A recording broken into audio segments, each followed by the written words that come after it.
Araky ny efa voalaza teo dia iverina ao anatin'ny lafim-baovao ara-politika isika naneho ny heviny mikasika ny toetra rahapirenena Andriamatoa Andrianandraina Ralitera isan'ny noresahan'ny mofo ny momba ny fifidianana ary nasiany tsindrom-paingitra ihany koa ny momba ny fitsanganan'ny fitsarana manokana momba ny fifidianana sy ny filan-kevitry ny fampihavanana malagasy. Nanao ny fanadihadiana Lova Ramanantsoa sy Christian Rakotondramanga. Naneho ny heviny sy mikasika ny toetra rahapirenena Andriamatoa Andrianandraina Ralitera vady Ramatoa Randriamandranto Ianta ministra ny fiompiana raha sendra tafaona taminay teny amin'ny efitrika Marasalama Martiora Ambohipotsy ny tenany. Isana sindresaka ny tsy fakasitrany nisy lalana hitondrana ny fifidianana. Ny fifidianana no ivoahantsika amin'ny krisy. Zako tsy mombon-kevitra amin'izay fa ny lalana atongavana any amin'ny ny fifidianana no zava-dehibe. Azahoantsika fifidianana ekenindretra. Zay ny tena zavatra sarobidy indrindra ivoahantsika fifidianana ekenindretraretra. Ahoana ny fomba atongavana amin'io fifidianana ekenindretraretra io? No ve efa mipetraka daholo ireo ratsana rehetraretra mpanatanteraka an'io fifidianana io.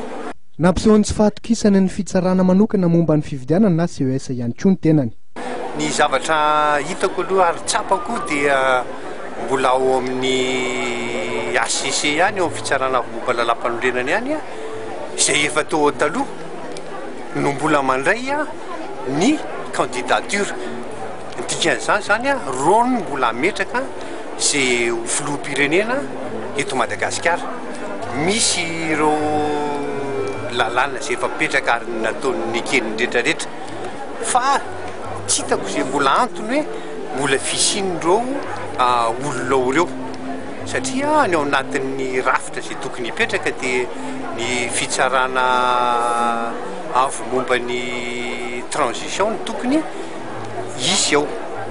Ny zavatra mbola hitako ihany koa mbola tsapako fa mbola ny lehibe n'io androm-panjakana io dia mbola lehibe n'io androm-panjakana izay fa nanongana.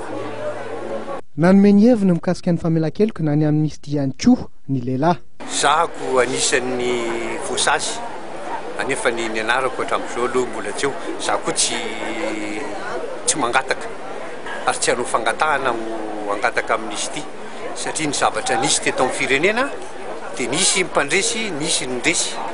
Ireo olona izay ameny amnistia izay tsara anay dia nisy any nandresy. Amiko dia raisiko fotsiny le fitsarana fa fitsaran'ny mpandresy ireo ny tsara ireo. Mikasika ny fitsanganan'ny filan-kevitry ny fampihavanana malagasy na ny FFM dia notsindrian'Andriamatoa Andrianandraina Ralitera fa tsy azo sandahina vola velively ny fampihavanana.